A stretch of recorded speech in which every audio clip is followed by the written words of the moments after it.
የሰው ልጅ ጠላት የሚያደርገው?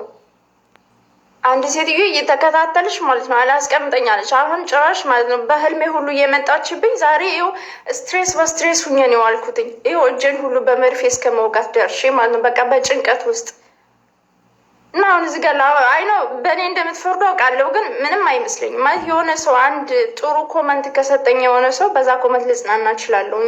እና ታሪኩ ምን ተፈጠረ መሰላችሁ? ልብ ብላችሁ አድምጡ፣ በእኔ እንዳትፈርዱ። ከዛሬ 6 ወይ 7 ወር በፊት በጋ ላይ አንድ ሰው ተዋወቅኩ። እዚህ እናቱ 1ኛ ፎቅ ነው የምትኖረው፣ እኔ 4ኛ ፎቅ ነው የምኖረው። እና በብዛት የእህቱ ህፃን አለች።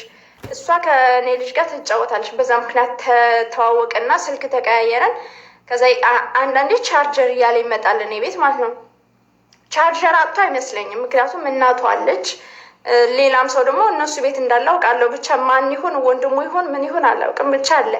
ከዛ ቤት የህፃኗም ስልክ አለ። ቻርጀር ጠፍቶት አይደለም፣ እኔ ጋ ይመጣል። ቻርጀር ይለኛል፣ እሰጠዋለሁ፣ ወስዶ መልሶ ያመጣዋል ማለት ነው። ከዛ አንድ ቀን ቻርጀር ወስዶ ሲመልሰው እባክሽ ቡና ልታፈይልኝ ትችያለሽ አለኝ። አፈላውለት፣ ጠጣ። ከዛ ሄዶ ቤትሽ ያምራል አለኝ። አመሰግናለሁ አለ።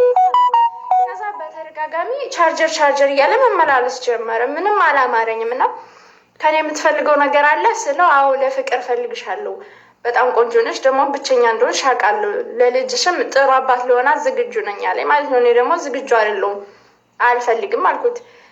ማለት እንደዚህ ፊዚካሉ ስታዩት ሰው ነው፣ ነገር ግን በጣም ስለሚያጨስ አፉ ሁሉ ጥቁር ነው።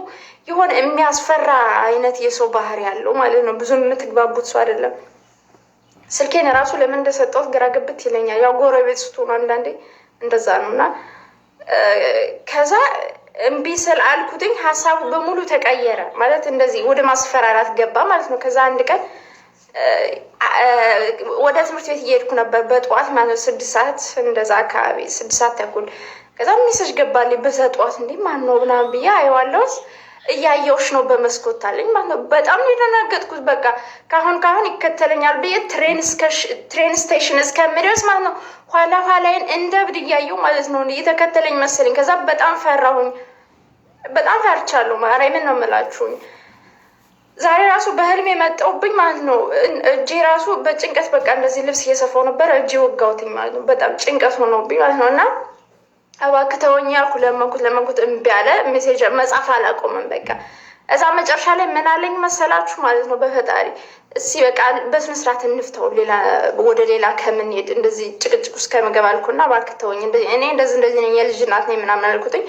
ድሮም እኔ የምፈልገው አላማዬ ነው። አላማ ምንድን ነው እለዋለሁ። እኔ ሚስትና 2 ልጆች አሉኝ። በእርግጥ እስከ ዛሬ የተሻችሁ አታውቂም፣ ምክንያቱም እኔ ከእሷ ጋር መውጣት ስለማልፈልግ እሷ ቤት ነው የምትሆነው፣ ወይም ደግሞ ስትወጣ የተሻት ትሆኛለች፣ ነገር ግን ሚስቴ እንደሆነች አታውቂም አለኝ።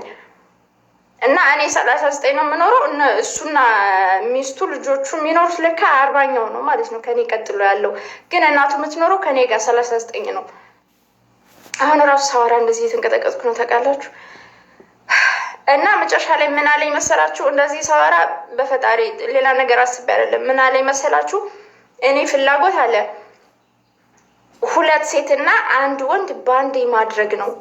እና አንቺ ደግሞ በብዛት ብቸኛ ስለሆንሽ እንደዚህ አይነት ነገር የሚያስደስትሽ ወይም ደግሞ ግብረ ሰዶም ነው የምትመስዩ። ስለዚህ ያን ማድረግ አያቅትሽም። ፍላጎቴን እንድታሟይልኝ እፈልጋለሁ አለኝ ማለት ነው። ብታምኑ ባታምኑ የምናገረው ሁሉ ነው የጠፋብኝ። ምን ማለት ነው አልኩትኝስ። ባለቤቴ ትፈቅዳለች ይሄን ነገር፣ ከዚህ በፊትም አድርገነው እናውቃለን፣ እሷም ስለሚያስደስታት አለ እሷና አንቺ እኔን ማስደሰት አለባችሁ አለኝ ማለት ነው። ፈጣሪ ድረስልኝ። ከዛ በኋላ በጣም ፈራውን። ከዛ ብሎክ አደረግኩት ሙሉ ለሙሉ። ከዛ በእናቱ ስልክ መጣ፣ በእናቱ ብሎክ አደረግኩት ማለት ነው። እየመጣው ነው ይልላችኋል፣ ሌሊት እኮ ነው። በጣም ፈራሁኝ። ከዛ ፖሊስ ጣቢያ ሄድኩኝና አመለከትኩኝ ማለት ተናገርኩ። ነገር ግን መጨረሻ ላይ ትራንስሌት የተጻፈው ሜሴጅ በእንግሊዝኛ ስለሆነ እንግሊዝኛ የሚያወራ ፖሊስ የለም፣ ትራንስሌት ይዘሽ ነው ያሉኝ ማለት ነው። ትራንስሌት ደግሞ የማውቀው ሰው ስላልነበረ ማግኘት አልችልም ስላቸው እንግዲያውስ በፍርድ ቤት ጠይቂያለኝ። በፍርድ ቤት ጠየኩኝ። የእኔ ሶሻል አገዘች፣ ደብዳቤ ጽፈን አስገባን። መጨረሻ ላይ ትራንስሌት ተገኘ። ከ2 ወር በኋላ ሙሉ ማስረጃ ሰጥቼ መጣው ማለት ነው። እና በዛ 2 ወር ውስጥ ፖሊስ እስኪያስቆማቸው ድረስ ከዛ እንደዛ ሙሉ ለሙሉ እኔ እሱን ብሎክ ሳደርገው ሚስቱ ደግሞ መጣችብኝ ማለት ነው። ሚስቱ ለምንድን ነው ከእሱ ጋር ፍላጎት ከሌለሽ ለምንድን ነው ከእሱ ጋር የምታወሪው አለች። እኔ ጎረቤቴ ስለሆነ ነው እንጂ ሌላ ነገር አስቤ አይደለም። እሺ ከአንቺ ቤት መጥቶ ቡና ጠጥቷል አለችኝ። አዎ ጠጥቷል አልኳት። እሱ በመጣ ጊዜ ምን ለብሰሽ ነበር? በቃ ስለ አንቺ ማውራት ማቆም አልቻለም። ምን ለብሰሽ ነበር አለችኝ። ኖርማል የቤት ልብስ ለብሽ ነበር። ምን ማለት ነው አልኳት። በቃ እሱ ፈልጎሻል፣ እሱ ያለውን ማድረግ አለብሽ፣ አለበለዚያ በምንም መንገድ ታደርጊያታለሽ። እንዴ አንቺ ያመሻል እንዴ? ባለቤትሽ እኮ ነው። ለምንድን ነው ለሌላ ሴት አሳልፈሽ የምትሰጪው? 2 ልጆች እንዳሉት ነግሮኛል። ለምንድን ነው እላታለሁ። ባለቤቴን የሚያስደስተው ነገር ከሆነ ውሻም ይሆናለች ማለት ነው። ታደርጊያታለሽ። ባሌ የሚያስደስተውን ነገር ማድረግ አለብሽ ማለት ነው አለች ማለት ነው። ለምን ትፈቅጅለታለሽ? አለ በቃ ያስደስተዋል። እሱን የሚያስደስተውን ነገር እኔ የሚያስደስተኛል አለች ማለት ነው። ከዚህ በፊት አድርገሽው ታውቂያለሽ ስላት፣ አዎ በደንብ ነዋ። አስባችሁታል? እሱ ሚስቱና ሌላ ሴት በአንድ ጊዜ በአንድ ክላስ ውስጥ ግንኙነት ያደርጋሉ ማለት ነው። በጣም ጭቅጭቅ አረጉኝ። ሲወጣ ማለት ነው አየሁሽ፣ በዚህ ገባሽ፣ በዚህ ወጣሽ ምናምን ሚስቱ ሁሉ እንደዛ ማለት ስትጀምር በቃ መጨረሻ ላይ እንዲፋጠነልኝ ያደረኩኝ ፖሊስ ጣቢያ ሄድኩኝ። ሙሉ ማስረጃ ሰጠሁኝ። ካሁን በኋላ አንድ ሜሴጅ እንዳትልኩ ወይም ደግሞ ልጅቷ የሆነ ነገር ብትሆን ተጠያቂ እናንተ ናችሁ ተባሉ ማለት ነው። አሁን ይሄን ያወራሁትኝ ትናንትና አርብ ነበር አይደለ? ልጄን ከትምህርት ቤት ላወጣ ስል ልክ ፊት ለፊት 2ቱም ፍጥጥ አድርገውኛል።